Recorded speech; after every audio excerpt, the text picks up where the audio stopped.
ഭീകരാക്രമണം ഉണ്ടായത് സർക്കാരിന്റെ വീഴ്ചയല്ലേ എന്നാണ് പ്രിയങ്ക് ഖാർഗെ ചോദിക്കുന്നത്. ഖാർഗെയുടെ മകനാണ്. അയാളാരാ?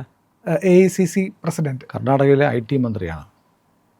അതെ, AICC പ്രസിഡന്റിന്റെ മകനാണ്, അധ്യക്ഷന്റെ മകൻ. ശരിക്കും ശരിയല്ലേ ഇത് ഒരു കണക്കിന് നോക്കിയാൽ? അമിത്ഷായുടെ വീഴ്ചയാണോ? സർക്കാരിന് വീഴ്ച സംഭവിച്ചു. അപ്പോൾ 2014 നരേന്ദ്രമോദി അധികാരത്തിൽ വന്നത്. അതെ. അതിനുശേഷം ഇതുവരെ ഭീകരാക്രമണം എവിടെയെങ്കിലും ഉണ്ടായിട്ടുണ്ടോ? ഇല്ല, ഭീകരാക്രമണം ഉണ്ടായിട്ടുണ്ട്. പക്ഷേ ഇത്തരത്തിലൊരു സ്ഫോടനമൊന്നും രാജ്യത്ത്. ഭീകരാക്രമണം ഉണ്ടായിട്ടുണ്ട് കാശ്മീരിലൊക്കെ, പിന്നെ നക്സലൈറ്റ് ആക്രമണം ഉണ്ടായിട്ടുണ്ട്, പുൽവാമ ഉണ്ടായിട്ടുണ്ട്. ഇതുപോലത്തെ സ്ഫോടനങ്ങൾ ഉണ്ടായിട്ടില്ല. ഇല്ല. ശരിയാണല്ലോ. അതെ. ഇപ്പോൾ 14 വർഷത്തിന് ശേഷം ഡൽഹിയിലാണ് അവസാനം ഡൽഹി ഹൈക്കോടതിയിലാണ് ഒരു ബോംബ് സ്ഫോടനം ഉണ്ടാകുന്നത്. അത് നരേന്ദ്രമോദി വരുന്നതിന് മുമ്പ്. അപ്പോൾ ഇക്കാലം അത്ര ഉണ്ടാവാതിരുന്നത് എന്തുകൊണ്ടാണ്? അത് അമിത്ഷായുടെ മിടുക്കല്ലേ? കഴിഞ്ഞ 11 വർഷവും ഉണ്ടാവാതിരുന്നത് അമിത്ഷായുടെ മിടുക്കായിട്ട് നിങ്ങൾ അംഗീകരിക്കുമോ? അതെ, അംഗീകരിക്കണം. പ്രിയങ്ക ഖാർഗെ അംഗീകരിക്കണം. അതെ അല്ലേ? അതെ. പ്രിയങ്ക ഖാർഗെ പറയുന്നത് മോദിയുടെ ഭരണകാലത്ത് അമിത്ഷായുടെ കാലത്ത് വലിയ വീഴ്ച. ഇപ്പം മാധ്യമം എന്ന് പറയുന്ന പത്രം ഒരു ചാനലുണ്ടല്ലോ അവർക്ക്, എന്താ മീഡിയ വൺ. Media fun. ആ ചാനലിൽ മലയാളത്തിലെ എല്ലാ ചാനലുകളും ഡൽഹി ഭീകരാക്രമണത്തെക്കുറിച്ചാണ് വാർത്ത. മീഡിയ വണ്ണിൽ 5 പേരെ പേപ്പട്ടി കടിച്ചു എന്നുള്ളതാണ് വാർത്ത. സ്വാഭാവികമാകുന്നത് എങ്ങനെയാണ്? രാജ്യത്തിന് നേരെ ഒരു ഭീകരാക്രമണം ഉണ്ടായപ്പോൾ അത് പ്രൈം ടൈം ന്യൂസ് അല്ല എന്ന് കരുതുന്ന ഒരു പത്രം, ഒരു മാധ്യമം, ഒരു മീഡിയ, അത് നടത്തുന്നത് ഇന്ത്യയെ ഇസ്ലാംവൽക്കരിക്കണം എന്ന് പറയുന്ന ഇന്ത്യ വിരുദ്ധമായ ആശയങ്ങളുള്ള ജമാഅത്തെ ഇസ്ലാമി. സ്വാഭാവികമാണല്ലോ. അവരിന്ന് ഇത് പ്രിയങ്ക ഖാർഗെയുടെ വാർത്ത വലിയ വാർത്തയായിട്ട് കൊടുക്കുന്നുണ്ട്. പ്രിയങ്ക ഖാർഗെ പറഞ്ഞത് വലിയ വാർത്തയായിട്ട് കൊടുക്കുന്നുണ്ട്. ഇപ്പോൾ നമ്മൾ കുറച്ച് മുമ്പ് പറഞ്ഞു, രേഖകളും തെളിവുകളൊക്കെ വരുന്നുണ്ട്. രാജ്യത്തിൻ്റെ പല ഭാഗങ്ങളായിട്ട് 20ഓളം സ്ഥലങ്ങളിൽ സ്ഫോടനം നടത്താനാണ് ഇവർ പ്ലാനിട്ടിരുന്നത്. അതെ. അതുകൂടാതെ റൈസിൽ നിന്നുള്ള വിഷം ഉപയോഗിച്ച് കൂട്ടക്കൊല, അതായത് ക്ഷേത്രങ്ങളിലെ സദ്യാലയങ്ങൾ, പ്രസാദം, ഇവിടെയൊക്കെ ഇത് കലർത്തണം. അതിനുവേണ്ടി ഒരു സർവേ നടത്തി. എവിടെയൊക്കെ വലിയ തോതിൽ അന്നദാനം നടക്കുന്നുണ്ട്, പ്രസാദ വിതരണമുണ്ട്, അവിടെയൊക്കെ കൊണ്ട് ഇത് കുറഞ്ഞ അളവിൽ പൊട്ടാസ്യം സയനൈഡ് പോലെയാണ് റൈസിൻ, അത് കലർത്തുക. 4.5 കിലോയാണ് പിടിച്ചത്. 4.5 കിലോ എന്ന് പറഞ്ഞാൽ ചിലപ്പോൾ 10 ലക്ഷം പേരെ കൊല്ലാം. അത്രമാത്രം ക്വാണ്ടിറ്റിയിൽ വിഷം. ഇതെല്ലാം ഡോക്ടർമാർ പിടികൂടിയതെല്ലാം ഡോക്ടർമാർ. കേസിൽ ഒളിവിൽ പോയിരിക്കുന്ന മുഹമ്മദ് നബി എന്ന് പറയുന്നവൻ, അയാളിനി ആ കാറിൽ പൊട്ടിത്തെറിച്ച അയാൾ ചത്തോന്നറിയത്തില്ല. അയാൾ ഉൾപ്പെടെയുള്ളവരെല്ലാം ഡോക്ടർമാർ. ജയ്ഷെ മുഹമ്മദ് ഉൾപ്പെടെയുള്ള തീവ്രവാദികൾ. പിന്നിൽ ജയ്ഷെ മുഹമ്മദിൻ്റെ പിന്നിലാരാണ്? ISIയുടെ പിന്നിലാരാണ്? പാകിസ്ഥാൻ. അറിയാമല്ലോ. അപ്പോൾ ഇങ്ങനെ ഇന്ത്യക്കാരെ ഉപയോഗിച്ചിട്ടാണ്. മുൻപ് പഹൽഗാമിൽ ചെയ്ത് കാശ്മീരിൽ വന്നത് പാകിസ്ഥാനികളായിരുന്നെങ്കിൽ കാശ്മീരികളെ ഉപയോഗിച്ചിട്ടാണ് ഇപ്പോൾ നടന്നിരിക്കുന്ന ആക്രമണം. അപ്പോൾ ഇതിൻ്റെ പേരിൽ അത് 20 സ്ഥലത്ത് ബോംബ് പൊട്ടിക്കാനും ആയിരക്കണക്കിന് ആളുകൾക്ക് വിഷം കലർത്താനും വാട്ടർ ടാങ്കിൽ കൊണ്ടിട്ടാൽ മതി അല്ലേ? ഒരു രാത്രിയുടെ മറവിൽ ഒരു വാട്ടർ ടാങ്കിൻ്റെ മുകളിൽ കയറി ഇത് കലർത്തിയ എത്ര ലക്ഷം ആളുകൾ മരിച്ചു? ഒരു നഗരത്തിലെ മുഴുവൻ ആൾക്കാരെയും കൊല്ലാം. ഇതിനുള്ള പദ്ധതിയാണ് തയ്യാറാക്കിയിരുന്നത്. അത് തകർത്തത് ആഭ്യന്തര വകുപ്പാണ്. ഒരിടത്തൊന്ന് പാളിപ്പോയി. 1 ലക്ഷം തവണ വിജയിച്ചിട്ടും ഒരു തവണ പാളിപ്പോയാൽ അതൊരു പാളിച്ച തന്നെയാണ്, സംശയമൊന്നുമില്ല. പക്ഷേ 1 ലക്ഷം തവണ ചെറുക്കാൻ കഴിഞ്ഞില്ലേ? ഈ വിഷത്തിനൊരു പ്രത്യേകതയുണ്ട്. സൈനൈഡ് ആണെങ്കിൽ കഴിക്കുമ്പോൾ അപ്പം മരിക്കും. ഇതില്ല, 42 മണിക്കൂർ കിടക്കും. അപ്പോൾ ഏതാണ്ട് എല്ലാവരും ഇത് കുടിച്ചു കഴിയും. പിന്നെ കൊളാപ്സ് ചെയ്ത് മരിച്ചു പോകും. അപ്പോൾ ഞാൻ പറയുന്നത്, ഇതിൽ കഴിഞ്ഞ 11 വർഷവും അത് സേവ് ചെയ്യാൻ കഴിഞ്ഞ ആഭ്യന്തര വകുപ്പിൻ്റെ മിടുക്കാണ്. അത് അമിത്ഷായുടെ ക്രെഡിറ്റാണെന്ന് നിങ്ങൾ പറയുമോ? ഇനി മറ്റൊന്ന്, ഈ പ്രിയങ്ക ഖാർഗെയുടെ അപ്പൻ മല്ലികാർജുൻ ഖാർഗെ കോൺഗ്രസിൻ്റെ പ്രസിഡൻ്റാണല്ലോ. ആ കോൺഗ്രസ് 2014 മുമ്പ് ഇന്ത്യ ഭരിച്ചിരുന്നു. ഞാനൊരു ലിസ്റ്റ് വായിക്കാവേ. 2006 മെയ് 1 കാശ്മീരിലെ ഡോഡ സ്ഫോടനം ഉണ്ടായി, 57 പേര് മരിച്ചു. 2006 തന്നെ മാർച്ച് 7 വാരണാസി റെയിൽവേ സ്റ്റേഷനിൽ ബോംബ് സ്ഫോടനം, 28 പേർ മരിച്ചു. 2007 നവംബർ 24. 2005 ജൂലൈ 5 അയോധ്യ ക്ഷേത്ര നഗരിയിൽ സ്ഫോടനം, 6 പേര് മരിച്ചു. 2005 ജൂലൈ 28 സഞ്ജീവനി എക്സ്പ്രസ്സിൽ സ്ഫോടനം, 12 പേർ മരിച്ചു. 2013 ഇത് ഓർഡറിലല്ല, 2013 ഒക്ടോബർ 22 പാറ്റ്ന പ്രധാനമന്ത്രി നരേന്ദ്രമോദി പങ്കെടുക്കാനിരുന്ന റാലിയിൽ ഇപ്പോഴത്തെ പ്രധാനമന്ത്രി, അന്ന് പ്രധാനമന്ത്രിയല്ല, ഇലക്ഷൻ റാലിയിൽ പങ്കെടുക്കാൻ 2013 അവിടെ സ്ഫോടനം. ആസാമിൽ ഒക്ടോബർ 30 2008 81 പേരുടെ മരണം. ഹിമന്ത ശർമ്മയല്ല അന്ന് മുഖ്യമന്ത്രി.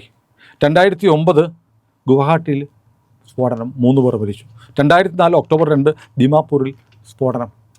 ആസാമിലാണ് 30 പേർ മരിച്ചു. റെയിൽവേ സ്റ്റേഷനിലും മാർക്കറ്റിലുമാണ് ബോംബ് സ്ഫോടനം ഉണ്ടായത്. 2008 ഒക്ടോബർ 21 അഗർത്തലയിൽ 3 ബ്ലാസ്റ്റുകൾ. 2010 ഫെബ്രുവരി 15 സിൽദ സ്ഫോടനം, 28 പേർ മരിച്ചു. 2010 ഡിസംബർ 7 ദന്തേവാഡ നക്സലൈറ്റ് ആക്രമണം, 76 പേർ മരിച്ചു. 2013 മെയ് 25 സുക്മ സ്ഫോടനം, 32 പേർ മരിച്ചു. 2014 മെയ് 1 ചെന്നൈ റെയിൽവേ സ്റ്റേഷനിൽ സ്ഫോടനം. 2005 ഡിസംബർ 28 ബാംഗ്ലൂരിൽ 11 സ്ഥലങ്ങളിൽ സ്ഫോടനം. നമ്മുടെ തൊട്ടടുത്ത് ചെന്നൈയിലെ ബാംഗ്ലൂരിലും കാര്യം പറയുന്നത് തീർന്നില്ല. 2013 ജൂലൈ 7 ബീഹാറിലെ ബോധ്ഗയയിലെ മഹാബോധി ടെമ്പിൾ കോംപ്ലക്സിൽ, ശ്രീബുദ്ധൻ്റെ പ്രധാനപ്പെട്ട സ്ഥലമായ മഹാബോധിയിലെ ക്ഷേത്ര കോംപ്ലക്സിൽ സ്ഫോടനം. 2013 മാർച്ച് 13 CRPF ക്യാമ്പ് ആക്രമിക്കപ്പെട്ടു, 74 പേര് മരിച്ചു. 2007 ഒക്ടോബർ 14 ലുധിയാന സ്ഫോടനം, 7 പേർ മരിച്ചു. ഡൽഹിയാണല്ലോ ഇപ്പോൾ ചർച്ചാ വിഷയം. 2005 ഒക്ടോബർ 29 70 പേർ കൊല്ലപ്പെട്ടു, 3 സ്ഫോടന പരമ്പരകൾ. 2008 സെപ്റ്റംബർ 13 33 പേർ മരിച്ചു, 5 സീരീസ് സ്ഫോടനങ്ങൾ. സെപ്റ്റംബർ 7 ഹൈക്കോടതി 15 പേർ കൊല്ലപ്പെട്ടു. അതാണ് അവസാനം നടന്ന ബോംബ് സ്ഫോടനം. തീർന്നില്ല. 2008 മെയ് 13 ജയ്പൂർ 5 സ്ഫോടനങ്ങൾ, 71 പേർ മരിച്ചു.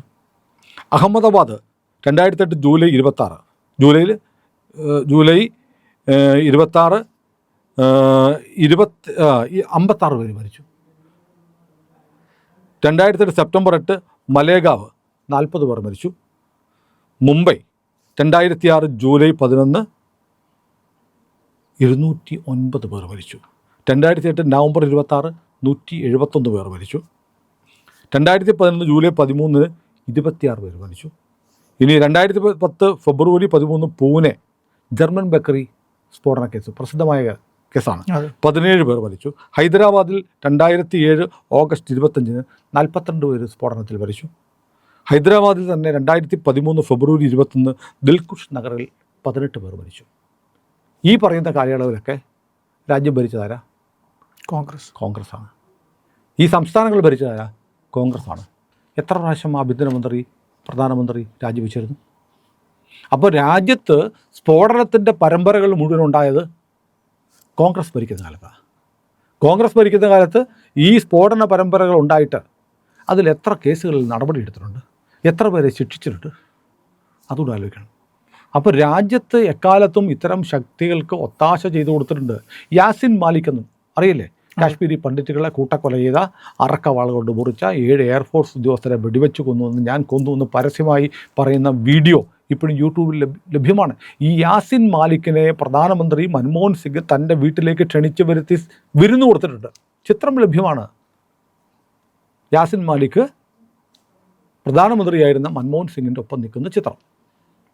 അപ്പോൾ ഇങ്ങനെ തീവ്രവാദത്തിനൊപ്പം സഞ്ചരിച്ച് അതിനെല്ലാ പ്രോത്സാഹനം നൽകി, വെള്ളവും വളവും നൽകി പ്രോത്സാഹിപ്പിച്ച പാർട്ടിയാണ് കോൺഗ്രസ്. അവരാണിപ്പോൾ ഡൽഹിയിൽ കഴിഞ്ഞ 11 വർഷക്കാലം രാജ്യത്തെ ജനങ്ങളെ സുരക്ഷിതരാക്കി നോക്കിയിരുന്ന ഒരു സംവിധാനത്തിന് ഒരു ചെറിയ പിഴവ് പറ്റിയപ്പോൾ അമിത്ഷാ രാജിവെക്കണമെന്ന് പറയുന്നത്. ഇവിടെ തൃശ്ശൂർ പൂരം പോലെ, വെടിക്കെട്ട് പോലെ സ്ഫോടന പരമ്പരകൾ നടത്തിയ, അതാഘോഷിച്ച, അതിൽ അഭിരമിച്ച, അതിൽ മുംബൈ സ്ഫോടനമൊക്കെ ഹിന്ദു ആക്രമണമാണെന്ന് പറഞ്ഞ് നാറേറ്റീവ് മാറ്റി തീവ്രവാദ ആക്രമണം നടത്തിയ, പാകിസ്ഥാനെ സഹായിച്ച, പാകിസ്ഥാനുമായി ഒത്തുചേർന്നിട്ടാണ് മുംബൈ ആക്രമണം നടത്തിയതെന്ന് പറയുന്നവരുണ്ട്. അല്ലെങ്കിൽ എങ്ങനെയാണ് ബോട്ടിൽ വന്നവർ മുംബൈ കടപ്പുറത്തിറങ്ങിയിട്ട് നടന്ന് ഇത്രയും ദൂരം സഞ്ചരിച്ച് പലയിടത്തെത്തിയത്? പോലീസ് കണ്ണടച്ചു കൊടുത്തുകൊണ്ടാണ് എന്ന് പറയുന്ന കൂട്ടത്തിൽ അന്നത്തെ കേന്ദ്ര ആഭ്യന്തര വകുപ്പിൻ്റെ അണ്ടർ സെക്രട്ടറി ആയിരുന്ന ആൾ വരെയുണ്ട്. അദ്ദേഹം പുസ്തകം എഴുതിയിട്ടുണ്ട്, ഹിന്ദു ടെറർ എന്ന വ്യാജ നറേറ്റീവിനെ കുറിച്ച്. അപ്പോൾ അവരാണിപ്പോൾ അമിത്ഷാ രാജിവെക്കണമെന്ന് പറയുന്നത്. വലിയ വിചിത്രമായ വാദമാണ്. സത്യത്തിൽ ഈ പറഞ്ഞ തീവ്രവാദി ആക്രമണങ്ങൾ, സ്ഫോടനങ്ങളൊക്കെ അന്വേഷിച്ചു പോയാൽ സത്യത്തിൽ അതിൻ്റെ പിന്നിൽ കോൺഗ്രസ് പാർട്ടിക്കുള്ള പങ്കായിരിക്കും തെളിയുക. അമിത്ഷാ ഇന്ത്യ കണ്ട ഏറ്റവും കരുത്തനായ ആഭ്യന്തരമന്ത്രിയാണ് അദ്ദേഹം. അദ്ദേഹത്തിൻ്റെ പണി നല്ല വൃത്തിക്ക് ചെയ്തിരിക്കും. ബാക്കി പണി എന്താണെന്ന് വരും ദിവസങ്ങളിൽ നമ്മൾ അറിയുകയും ചെയ്യും.